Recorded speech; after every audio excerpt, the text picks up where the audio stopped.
মন্দিয়া মহাপুৰুষীয় সত্ৰৰ সত্ৰাধিকাৰ অসুস্থ।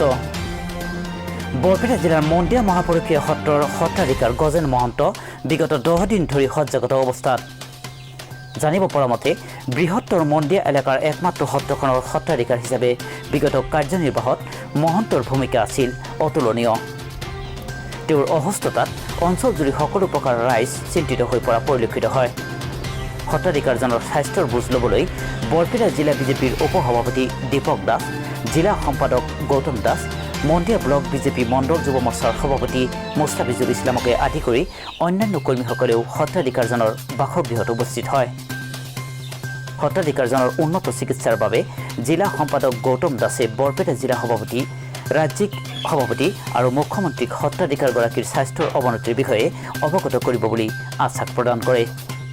এনেকুৱা হ'ল যে আমাৰ ওচৰতে আছে সত্ৰখনৰ সত্ৰাধিকাৰজনৰ অসুস্থতা শুনি বেয়া লাগিলে আৰু সেইতে মই তেখেতৰ বাসগৃহত আহি উপস্থিত হ'লোঁ। দেখিলোঁ তেখেত বৰ্তমান বহুত অসুস্থ। তেওঁ চিকিৎসাধীন হৈ আছিলে চিকিৎসালয়, তাৰ পৰা তেখেতক ঘৰলৈ অনা হ'ল আৰু এইখিনি সময়ত মই তেখেতৰ বাসগৃহতে এতিয়া উপস্থিত আছোঁ। মই ভগৱানৰ চৰণত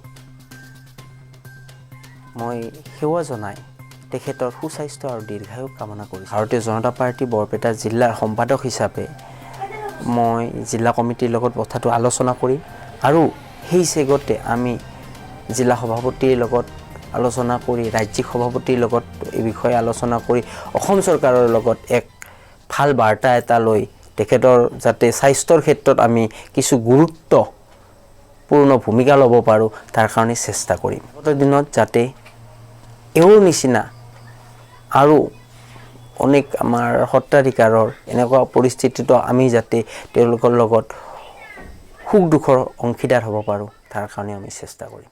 ধন্যবাদ।